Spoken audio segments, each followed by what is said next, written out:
એકવાર જો મમરાની અંદર અડધી ચમચી ઘી નાખી શેકીને આ ટેસ્ટી રેસીપી એકવાર ખાઈ લીધી તો મોઢામાંથી બસ એક જ વાત નીકળશે, વાવ, ખરેખર ખૂબ જ સરસ બની છે આ રેસીપી.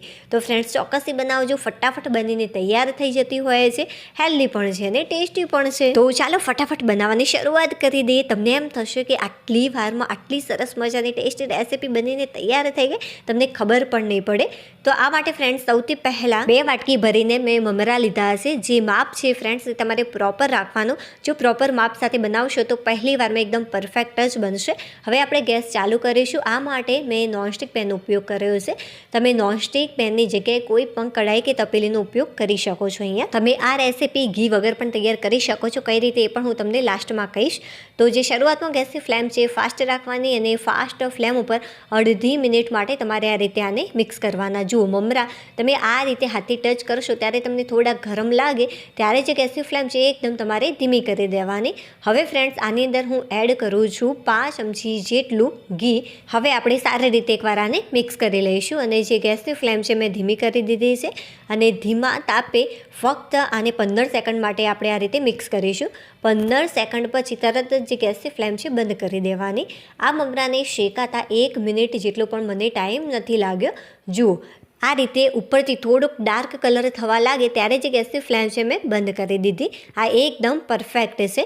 બહુ જ વધારે પડતું ડાર્ક કલર કરવાની જરૂરિયાત નથી, આટલો ઇનફ છે. જો વધારે તમે શેકશો તો જે રેસીપી છે એનો જે ટેસ્ટ છે સારો નહીં લાગે, બટ હા આટલો ઇનફ છે. જે નોનસ્ટિક પેન છે હજુ ગરમ છે એટલા માટે આપણે આ રીતે આને મિક્સ કરતા રહીશું કે જેથી નીચેથી આ દાજેને એક સરખી રીતે આ કૂક થાય.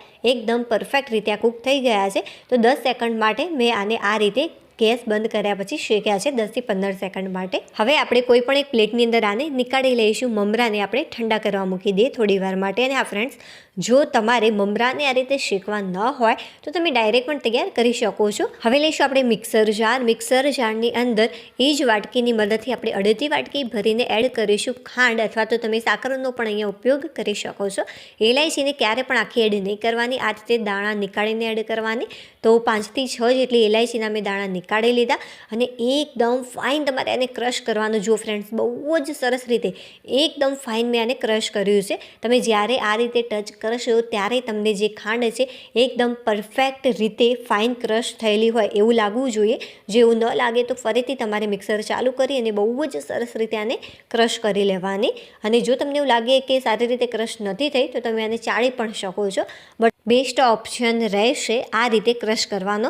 તો કોઈ પણ એક મોટા બાઉલની અંદર તમારે આને નીકાળી લેવાનું. હવે બીજું આપણે કોઈ પણ એક બાઉલ લઈ લઈશું. તેની અંદર ફ્રેન્ડ્સ અત્યારે મેં 5 વાટકી જેટલી ઘરની મલાઈનો ઉપયોગ કર્યો છે. તો આને પણ આપણે એક બાઉલની અંદર નીકાળી લઈશું. અને હા ફ્રેન્ડ્સ, જે મલાઈ છે એની અંદર થોડોક દૂધનો ભાગ હશે તો કંઈ જ ફરક નથી પડવાનો. અને હા, જો મલાઈ તમને પસંદ ન હોય તો તમે આ રેસીપી દૂધથી પણ તૈયાર કરી શકો છો, બટ હા મલાઈ એડ કરશો તો ખરેખર જેનો ટેસ્ટ છે ખૂબ જ સરસ મજાનો એકદમ માવેદાર અને ક્રીમી લાગતો હોય છે અને કોઈને ખબર પણ નહીં પડે તમે આ રેસીપી મલાઈથી તૈયાર કરી છે. અને એ પણ આટલી સરસ મજાની સુપર સોફ્ટ અને ખૂબ જ ટેસ્ટી.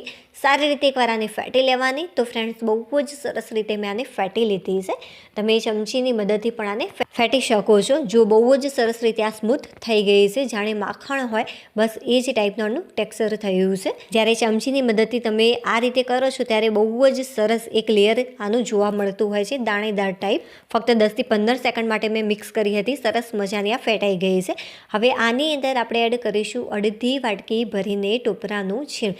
જો તમને વધારે પસંદ હોય તો તમે થોડું 2 થી 3 ચમચી આની અંદર વધારે પણ એડ કરી શકો છો. હવે બસ સારી રીતે એકવાર આને મિક્સ કરી લઈશું. અત્યારે ફ્રેન્ડ્સ તમને મિક્સર થોડુંક ડ્રાય લાગતું હશે, બટ જ્યારે તમે હાથથી આને મિક્સ કરશો લાસ્ટમાં ત્યારે તમને આઈડિયા આવી જ જશે કે જે મિક્સર છે એ ડ્રાય નહીં બટ સોફ્ટ છે. અને આ ફ્રેન્ડ્સ, એક વિડીયો બનાવવામાં ખરેખર બહુ જ મહેનત લાગતી હોય છે.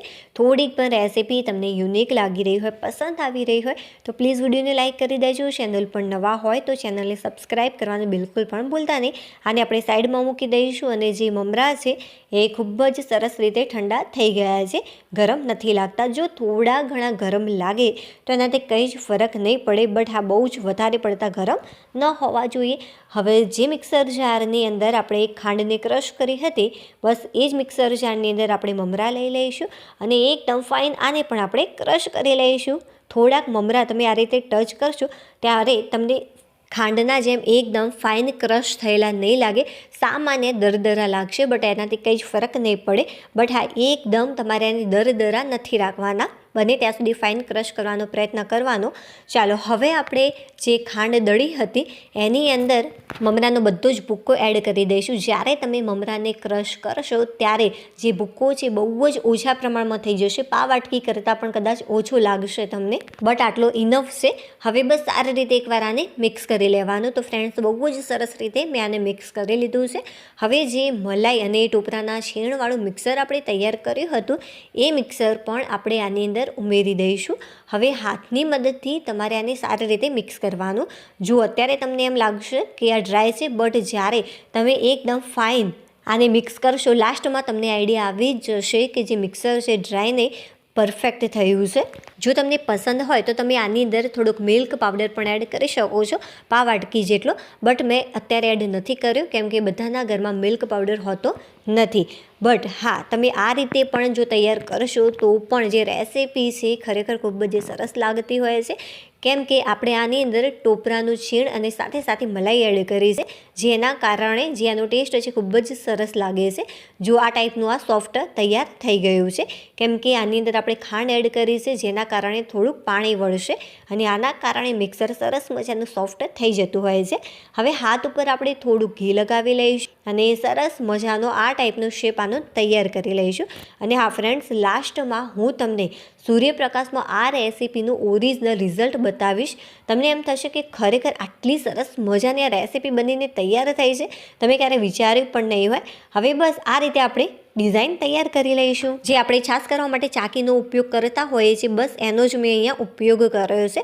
જો ફ્રેન્ડ્સ, સરસ મજાના તમે આને મીઠાઈ પણ કહી શકો છો અને મમરાના પેડા પણ કહી શકાય છે, કેમ કે જે શેપ છે મેં એ ટાઈપનો તૈયાર કર્યો છે એટલા માટે.